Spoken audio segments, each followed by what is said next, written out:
Prashant Sareen, and as promised earlier, we have brought to you yet another series of motivational and heart touching people.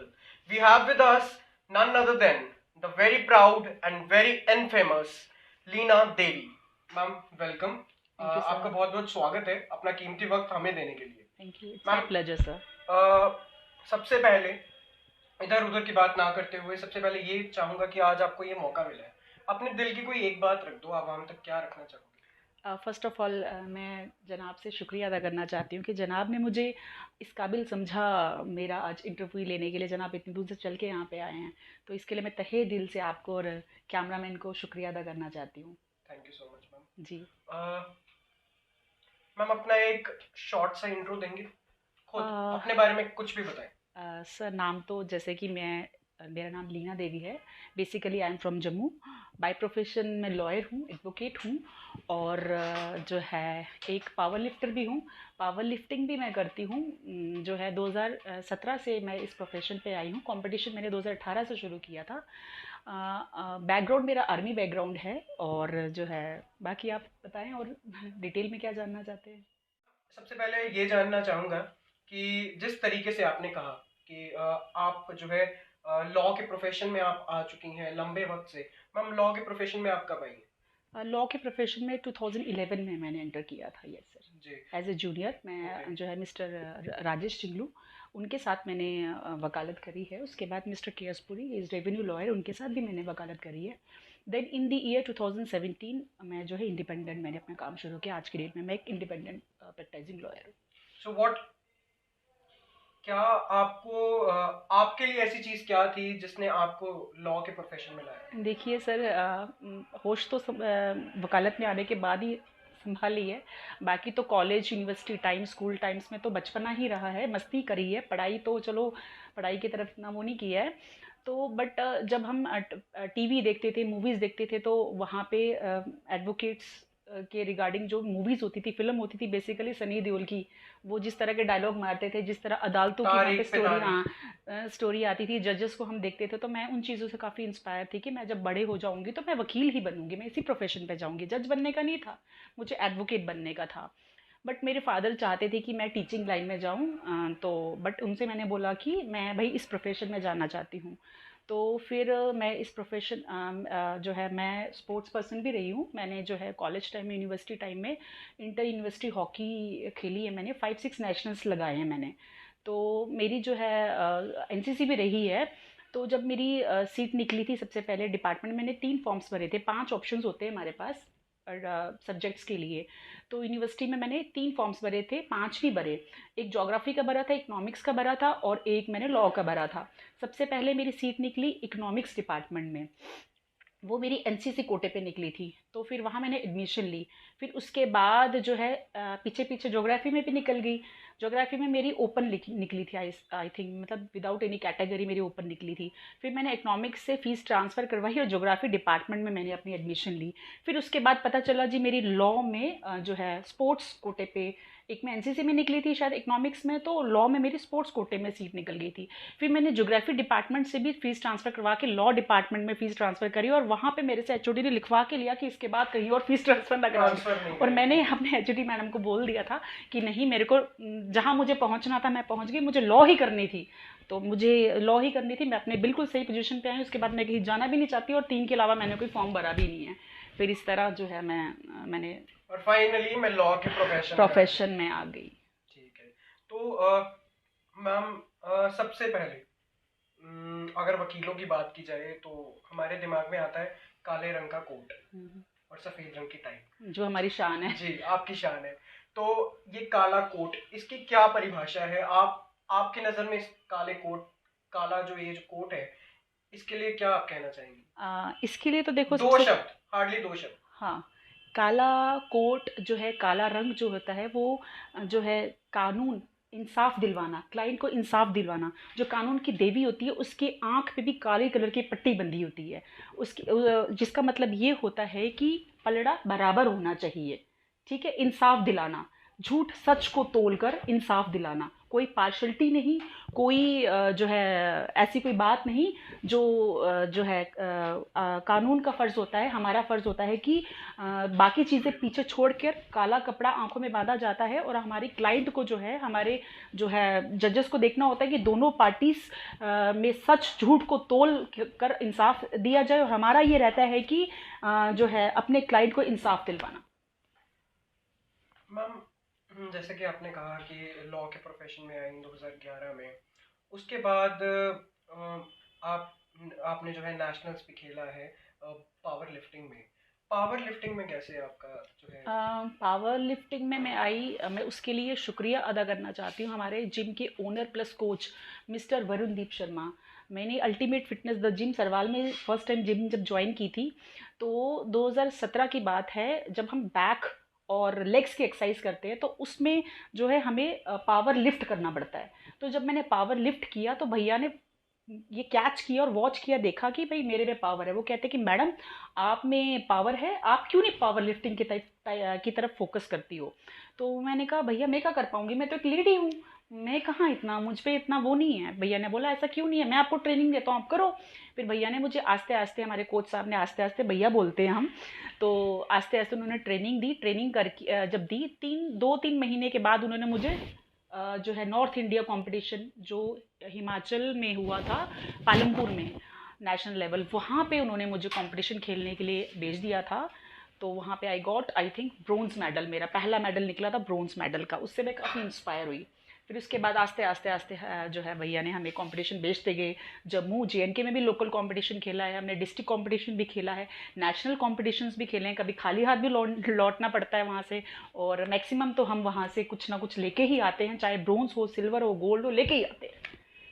तो ma'am, जिंदगी का एक ऐसा भी मोड़ आया होगा जब आपको लगा होगा कि शायद एक होता है ना, एक सबकी जिंदगी का एक टर्निंग पॉइंट होता है जो जिंदगी जीने का तरीका होता है वो बदल देता हम्म। है, राइट? क्या था वो? देखो ऐसा तो कुछ मेरे When you have to choose between your profession and your passion. नहीं, ये है कि देखो मैं अपने प्रोफेशन से पूरी तरह सेटिस्फाई हूँ, और इसका ये रहा है कि आज तक मैंने कोई जॉब के लिए फॉर्म तक नहीं भरा है। मैंने लोग जुडिशरी की तरफ भी जाते हैं, फॉर्म भरते हैं, अटेम्प्ट करते हैं, आगे बने या ना बने, मैंने वो भी कभी फॉर्म नहीं भरा। क्यों? क्योंकि मेरा जो प्रोफेशन था, मेरा जो एम था, जो मैं चाहती थी उस मुकाम पे मैं पहुंच चुकी थी। मुझे वकालत के अलावा मुझे कुछ और नहीं करना था। बाकी आप बात करो कि जो है ये मेरा जो पावर लिफ्टिंग का प्रोफेशन है, वो जो है मेरे में एक हुनर था, मेरे में एक टैलेंट था, ठीक है। वो मैं टाइम निकाल के वो अपना टैलेंट मैं अपने तरीके से दिखा देती हूँ और अपने आप को एंटरटेन करती हूँ। और ये चाहती हूँ कि जिस तरह मैं पावर लिफ्टिंग में आज आई एम फिजिकली फिट, मेरे को थायराइड की प्रॉब्लम थी, बट जब मैंने ये इस प्रोफेशन में आई, जब मैंने अपनी हेल्थ की तरफ ध्यान देना शुरू किया, जब मैंने जिमिंग करना शुरू की, पावर लिफ्टिंग में आई, तब मैं, मेरी जो थायराइड शायराइड वाली इशू थी वो मैंने उसके बाद कभी देखा ही नहीं कि मुझे कुछ ऐसा हुआ है। थायराइड में बेसिकली क्या होता है, हाथ हाथ स्वेल्ड रहते हैं आपके, ये चीज़ें स्वेल्ड रहती है, बॉडी भी स्वेल्ड हो जाती है। बट 2017-18 के बाद जो है मैंने अपने में वो चीज़ देखी ही नहीं है। हाँ, बट इसके लिए थोड़ा सा अपने आप को, अपनी डाइट की तरफ भी ध्यान रखना पड़ता है। हाँ, अब आप कह रहे हो कि ऐसा कोई मोड़ आया हो, मेरी लाइफ में ऐसा कोई मोड़ आया ही नहीं है, क्योंकि मैं पावर लिफ्टिंग करती हूँ, मुझे कोई जॉब हासिल नहीं करनी है, मुझे कोई नौकरी नहीं लेनी है। इसका प्लस पॉइंट ये है कि आप जो है इस कोटे के तहत आप जॉब भी ले सकते हो। क्योंकि मैं अपने प्रोफेशन से सेटिस्फाई थी, तो मुझे उस साइड, मैं एज ए प्रोफेशनल नहीं खेलती, मैं एंटरटेन, अपने आप को एंटरटेन करने के लिए खेलती हूँ, लड़कियों को बूस्ट करने के लिए कि देखो मैं एज, वैसे दिखने को तो मैं 20-25 साल की लगती हूँ, बट एक्चुअल एज मैं बता नहीं सकती कितनी है मेरी, कि मैं इस एज पे होके पावर लिफ्टिंग कर सकती हूँ, तो भाई आप लोग क्यों नहीं कर सकते। बिल्कुल मैम, जिस तरीके से लगातार जो लॉ का प्रोफेशन है हिंदुस्तान में अगर देखा जाए तो बड़े पैमाने पर यूथ का खिंचाव हो रहा है। शायद हर तीसरा बंदा जो है आज की डेट में परिवार में एक ना एक लॉयर आ रहा है, हर परिवार में। तो किस नज़र से देखना चाहेंगे लोगों का, खासकर स्पेशली जो यूथ है उसका इसकी तरफ, इस प्रोफेशन की तरफ इतना झुकाव क्यों है? एक वक्त था जब हिंदुस्तान में शायद ज़्यादातर जो लोग होते थे वो या तो इंजीनियरिंग की लाइन में घुस जाते थे या शायद डॉक्टरी की लाइन में। तो हर मिडिल क्लास फैमिली, हाँ वी हाँ, आर देखिए लॉ कंजर्वेटिव। का स्कोप तो बहुत काफ़ी स्कोप है। आप केएस की तरफ चले जाओ, जी। आप जो है केसीएस की आप, इवन इन द पॉलिटिक्स हाँ वी आर अपॉइंटिंग लॉयर्स। हाँ अपॉइंटिंग, देखो किस किस किस फील्ड पे, किस मोड पे वकील नहीं है, लॉ ग्रेजुएट नहीं है। जी। ये ज़रूरी नहीं है आपने लॉ ग्रेजुएट करी है तो आप एडवोकेसी कर सकते हो। आप बड़े बहुत से जगह है, बहुत से फील्ड, आप कहीं पे भी जा सकते हो। और लॉ ग्रेजुएट बंदा ऐसा है, आप किसी जगह पे भी खड़े कर दो, वो बंदा हमेशा he is ready for debate, और वो हर तरह के क्वेश्चंस, हर तरह के सवालों का जवाब दे सकता है। मेरे लिए तो ये we are officer of the court, हमें कहा जाता है क्या, मैं खुद मानती हूँ कि we are officer of the court. हम एक कोर्ट के ऑफिसर हैं, हमारे में इतनी पावर है कि देखो आप, बड़े बड़े डीआईजी, बड़े बड़े आईजी को हम कटघरे में लाके खड़ा कर देते हैं, जो है हम उनके एग्जामिनेशन करते हैं, इतनी पावर है हमारे। तो दो शब्द उन लोगों के लिए जो बड़े पैमाने पर इस प्रोफेशन की तरफ अपना खिंचाव कर, किस प्रोफेशन की तरफ? लॉ की तरफ। देखिए मैं तो यही कहना चाहती हूँ कि ये वकालत, लॉ जो है, ये सॉरी लॉ नहीं, वकालत बहुत अच्छा प्रोफेशन है। आप जो है लॉ जो है करके आप जुडिशरी में भी जा सकते हैं, आप पॉलिटिक्स में भी जा सकते हैं, आप ज़्यादा क्या अच्छे से कर सकते हैं? मैं तो कह सकती हूँ वकालत is the best profession as per my view. वकालत बहुत अच्छा प्रोफेशन है। जो है खास, मैं तो ज़्यादातर क्रिमिनल केसेस में डील करती हूँ, क्रिमिनल एंड फैमिली केसेस में। मैं कहती हूँ कि क्रिमिनल केसेस का इतना मज़ा आता है, इतना मतलब कि जब मैं 2017 में जब मैं इंडिपेंडेंट वकालत पे आई, मेरे पास जब 2-4 बड़े बड़े क्रिमिनल केसेस आए, उनकी तो फाइल देख के मैं घबरा गई थी। हाय मैं कब पढ़ूंगी ये, हाय मैं कैसे क्रॉस एग्जामिनेशन करूंगी, हाय मेरे से तो पॉसिबल नहीं है हर एक डॉक्यूमेंट उर्दू पे। जब मैंने स्टडी किया, जब मैंने गवाहों की एग्जामिनेशन करना शुरू किया, मुझे तो लगता था कि अभी तक मैंने सीखा ही नहीं, मैं तो सीखना ही मैंने अभी शुरू किया है। तो खासकर जो है मैं कहती हूँ क्रिमिनल केसेस में तो बहुत ही ज़्यादा मज़ा आता है। मैं ये नहीं कहती कि रेवेन्यू नहीं, सबका अपना अपना रुझान है, बट मेरा रुझान क्रिमिनल केसेस की तरफ से है। वकालत बहुत अच्छा प्रोफेशन है, आप वकालत में आओ, वकालत करके देखो, एक बहुत रिस्पेक्टेबल जो है ये प्रोफेशन है। मैम कुछ चीज़ें होती हैं, जैसे आमतौर पर नॉर्मल लाइफ की बात करूँगा, जैसे आप गाड़ी चला रहे हो, ट्रैफिक वाले ने हाथ दिया, तो हम बोलते हैं वी आर जर्नलिस्ट, हाँ, तो हमने मीडिया का आगे लिखाया होता तो नोबडी एग्जैक्टली। लेकिन कभी अगर आप सिविल ड्रेस में हो, you are not in the uniform, तो क्या ऐसा हुआ है कि हाँ भाई मैं लॉयर हूँ? कोई ऐसी सिचुएशन आई है? सर ऐसा है, ऐसा नहीं है, होता है, हमारे साथ भी होता है। हाँ होता है। और हर लॉयर की गाड़ी में, जैसे डॉक्टर्स की गाड़ी में उनका अपना वो लगा होता है, लोगो लगा होता है। हमारी गाड़ी पे भी हमारा लोगो लगा होता है, आपकी मीडिया की गाड़ी पे भी आपका मीडिया का लोगो जो भी वटेवर लगा होता है।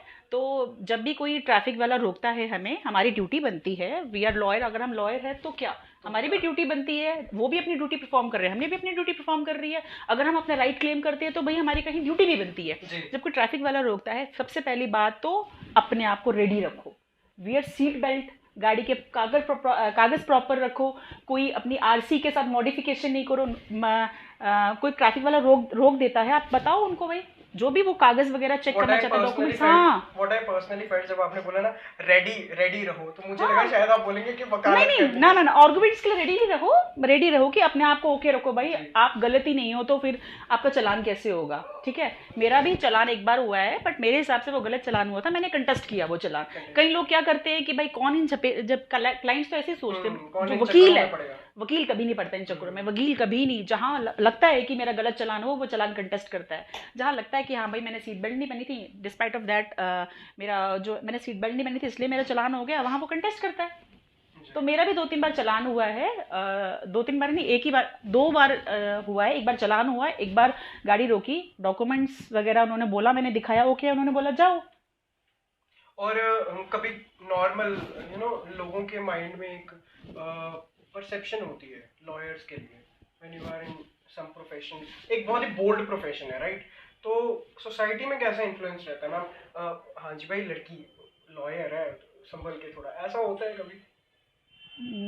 मेरे हिसाब से तो ऐसा कुछ नहीं होता है, ऐसा कुछ नहीं होता। बल्कि मैंने तो ये फील किया है कि क्लाइंट अक्सर लेडी लॉयर एंगेज करना ज़्यादा, ये मेरा फ्रेंड बैठा है खुर्शीद, अब ये बोलेगा कि औरत है तो औरत की बात कर रही है, बट सच्चाई है ये। जब People are more comfortable with हाँ lady नहीं lawyers. हाँ लेडी के पास इसीलिए आते हैं, लेडी लॉयर्स इसलिए एंगेज करते हैं, वो उनका ये मानना है, एज पर माई व्यू उनका ये मानना है कि लड़कियां ज़्यादा मेहनती होती है as compare to male lawyers, लड़कियां ज़्यादा मेहनती होती हैं।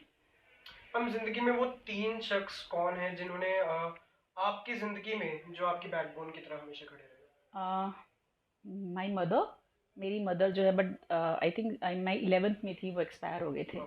मेरी मदर, तो मेरे फादर और मैं खुद। And आप खुद? हाँ मैं खुद। ठीक है। मेरे लिए मैं मेरे लिए बहुत बड़ी इंस्पिरेशन हूँ मैं मेरे लिए। तो आज एक not as a lawyer, not as a power lifter, but as a daughter, a proud daughter, Yeah. क्या कहना चाहेंगी अपने माँ बाप के लिए, अपने दिल की बात? हाँ देखिए, मेरे पापा तो वैसे हाँ, भगवान उनको जो है लंबी उम्र दे, मेरे पापा भी ठीक भी नहीं, बीमार चल रहे हैं, बट ये होता है कि मेरे पापा ने हम वी वर 4 सिस्टर्स, हम 4 बहनें हैं और एक भाई है हमारा। तो मेरे पापा जो है वो अभी ऑर्डिनरी कैप्टन रिटायर्ड हैं, वो काफ़ी टाइम से अभी घर पे ही हैं, फ़िलहाल बीमार हैं। पहले उनके बाद जॉब भी की उन्होंने प्राइवेट, तो अभी तो बीमार हैं, घर पे ही रहते हैं वो। तो जो है वो फौजी थे, एक रिक्रूट होके गए थे वो। तो तब कितनी सैलरी होती थी फौजी की? कुछ भी नहीं। मसा कुछ भी नहीं, मुझे लगता है कि यही 1000-2000 से स्टार्ट किया है उन्होंने। तो जो है 4 बेटियां, एक बेटा, उस सैलरी से पालना बहुत मुश्किल था उनके लिए। मुझे अभी भी याद है कि जब पहले तो पापा के डैडी की ज़्यादा ट्रांसफ़र ही हम उन्हीं के साथ रहे। उसके बाद जब जम्मू उन्होंने छोड़ दिया हमें, उनकी नागालैंड ट्रांसफ़र हो गई थी, तो उन्होंने जम्मू में हमें छोड़, नागालैंड में फैमिली ले नहीं सकते थे, जम्मू छोड़ दिया। फिर उसके बाद हम उनके साथ गए नहीं, यहीं पे रहे। तो फिर हम मनी ऑर्डर आता था वहाँ से, तब ये सिस्टम नहीं था, ऐप शैप ये वो मोबाइल भी नहीं थे तब।